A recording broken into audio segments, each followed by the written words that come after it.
Halo semuanya, balik lagi di Roda Bingkai.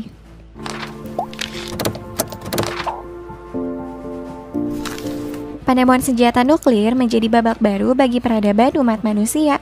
Sebuah senjata dengan ledakan maha dahsyat yang memiliki efek sangat mematikan menjadi gambaran menakutkan bagi para umat manusia. Perang berskala global dengan penggunaan senjata nuklir pun bisa dibilang dapat menjadi akhir dari eksistensi manusia di bumi. Dengan gambaran yang begitu mengerikan, bagaimana sih efek dari perang nuklir tersebut? Nah, pada video kali ini kita akan membahas efek apa saja yang dapat terjadi jika terjadi perang nuklir. Yuk, kita simak video ini sampai habis. Tapi sebelum lanjut ke video berikut, ada baiknya kalian subscribe dulu channel ini dan jangan lupa dibunyikan loncengnya agar channel ini terus berkembang dan memberikan hiburan kepada banyak orang.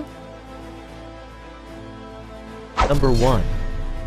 Hancur leburnya kota-kota target ledakan nuklir. Efek yang paling awal dirasakan dari perang nuklir tentu saja adalah kehancuran total dari kota-kota target serangan nuklir. Berkaca dari dibom atomnya kota Hiroshima dan Nagasaki dengan kekuatan masing-masing 15 kiloton TNT dan 20 kiloton TNT. Ledakan Hiroshima berhasil meluluhlantahkan wilayah seluas 12 km persegi dan menghancurkan 69% bangunan beton dan menghancurkan bangunan berbahan kayu secara penuh. Sementara di Nagasaki, bom atom menghancurkan segalanya dari jarak 1,6 km dari pusat ledakan. Namun, perlu diingat itu adalah senjata-senjata nuklir di era Perang Dunia II. Saat ini, senjata nuklir sudah semakin berkembang dan kian mematikan. Kini, senjata nuklir umumnya berupa senjata termonuklir dan berdaya ledak jauh lebih dahsyat. Senjata termonuklir B-83 milik Amerika Serikat yang aktif dapat menghancurkan wilayah seluas 175 km persegi dengan kehancuran sedang dan menghancurkan wilayah seluas 1.390 km persegi dengan kerusakan ringan, serta menyemburkan bola api seluas 3,39 km persegi yang dapat menghancurkan segala yang ada di sekitarnya. Number 2. Membunuh sebagian besar populasi manusia secara singkat. Selain kehancuran total dari wilayah yang menjadi sasaran senjata nuklir, kematian besar akibat dari ledakan nuklir tersebut juga sudah pasti terjadi. Kembali berkaca dari dibom atomnya Hiroshima dan Nagasaki yang menewaskan sekitar 110.000 hingga 210.000 nyawa. Namun jika kembali dilihat senjata nuklir modern, dampak korban jiwanya dapat melebihi itu. Rudal balistik aktif milik Cina, Dongfeng 5 yang memiliki daya ledak 5 megaton TNT jika diledakkan di kota New York dapat membunuh sekitar 3.245.840 orang secara langsung. Sungguh angka yang fantastis dan mengerikan, bukan? Di dalam perang nuklir, ratusan bahkan ribuan hulu ledak nuklir juga akan diledakkan. Hal tersebut tentunya akan sangat dapat mengurangi jumlah populasi secara ekstrim, apalagi jika yang menjadi target serangan nuklir adalah kota dengan populasi yang padat. Number 3. Menghancurkan infrastruktur secara global. Kehancuran infrastruktur sudah menjadi hal yang mutlak terjadi jika perang nuklir meletus. Sebagian besar kerusakan infrastruktur dari perang nuklir disebabkan oleh efek ledakan nuklir. Dengan temperatur dan tekanan dari ledakan nuklir yang sedemikian dahsyat, hampir semua bangunan yang tidak dirancang secara khusus akan langsung hancur dan rata dengan tanah. Suhu ledakan nuklir dapat mencapai sekitar 100 juta Celcius di bagian bola apinya. Sementara tekanan dari ledakan nuklir umumnya dapat mencapai hingga 50 PSI. Pada kenyataannya, tekanan 20 PSI saja sudah dapat menghancurkan bangunan beton dengan kerusakan parah, serta tekanan 1 PSI dapat merusak bangunan dengan kerusakan sedang hingga ringan. Jadi, jika sebuah senjata nuklir berkekuatan 1 megaton TNT diledakkan, maka wilayah seluas 1.230 km persegi akan mengalami kerusakan sedang hingga ringan. Sementara wilayah dengan luas 155 km persegi akan mengalami kerusakan berat hingga sedang, serta wilayah dengan luas 293 km persegi akan rata dengan tanah. Dengan begitu, infrastruktur penting seperti jalan raya, rumah, apartemen, rumah sakit, kantor, pembangkit listrik, pelabuhan, bandara, dan lainnya akan mengalami kerusakan ringan hingga sangat parah tergantung dari jarak dan pusat ledakan nuklir. Jika perang nuklir terjadi, kehancuran infrastruktur secara global tentu pasti akan terjadi. Number 4. Menyebarkan radiasi berbahaya dan fallout nuklir. Kengerian ledakan nuklir tidak berakhir sampai di situ. Radiasi serta fallout nuklir akan terjadi selama dan setelah ledakan nuklir. Pada saat ledakan nuklir berlangsung, radiasi termal akan membakar manusia dengan luka bakar berbagai tingkat, tergantung dari jarak pusat ledakan.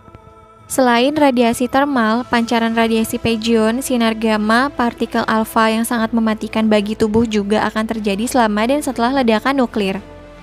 Debu radioaktif yang dilepaskan oleh ledakan nuklir itu sendiri juga akan tersebar luas. Bentuk kontaminasi radioaktif ini dikenal sebagai fallout nuklir. Fallout nuklir akan mencemari air, udara, bangunan, dan tanah. Kontak dengan bahan radioaktif dapat menyebabkan keracunan radiasi akut yang dapat berujung pada kematian.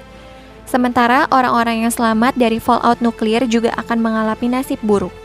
Mereka beresiko tinggi terkena kanker sepanjang hidup mereka. Number 5. Mengakibatkan musim dingin nuklir yang menyebabkan kegagalan panen. Selain efek langsung dari ledakan dan radiasi nuklir, perang nuklir juga menyebabkan fenomena yang disebut sebagai musim dingin nuklir atau nuclear winter. Musim dingin nuklir merupakan pendinginan global efek perang nuklir, menyebabkan rusaknya siklus hidrologi global yang disebabkan oleh asap jelaga nuklir yang memasuki atmosfer bagian stratosfer. Para peneliti mengatakan 1 dekade pasca perang nuklir antara Amerika Serikat dan Rusia, asap nuklir dari ledakan nuklir dapat mencapai stratosfer, di mana itu akan memicu musim dingin nuklir.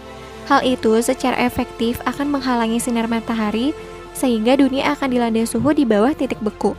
Hal itu juga akan mengurangi curah hujan global sekitar 45%. Dengan semua fenomena itu, musim dingin nuklir dapat menyebabkan kegagalan panen terburuk sepanjang sejarah umat manusia yang berakibat pada lumpuhnya produksi pangan global.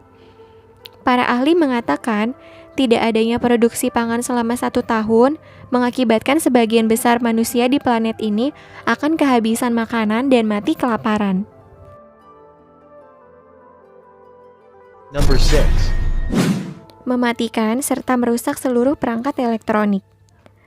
Ledakan nuklir juga menciptakan gelombang radiasi elektromagnetik yang disebut EMP nuklir atau ENMP. Sinar gamma dari ledakan nuklir menghasilkan elektron melalui hamburan Compton.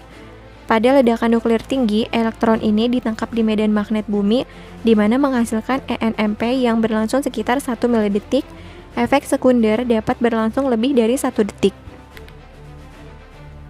ENMP yang energik dapat mengganggu atau bahkan merusak peralatan elektronik secara permanen dengan menghasilkan tegangan tinggi dan lonjakan arus tinggi.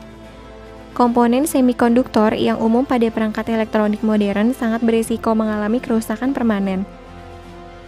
Sistem listrik atau elektronik terutama yang terhubung ke kabel panjang seperti kabel listrik atau antena dapat mengalami kerusakan.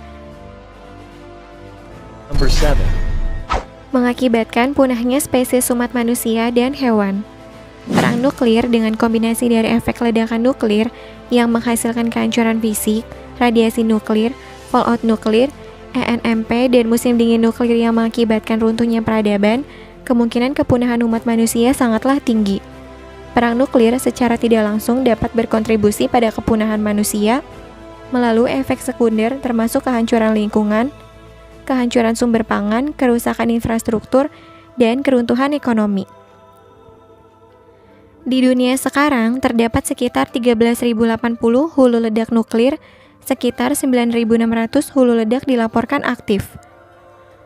Maka, jika perang nuklir meletus, ribuan serangan nuklir akan mengguncang dan menghancurkan dunia, sekaligus dapat memusnahkan eksistensi manusia di planet ini. Nah, itulah beberapa dampak dan efek dari perang nuklir. Kita semua berharap perang nuklir tidak akan pernah terjadi sampai kapanpun.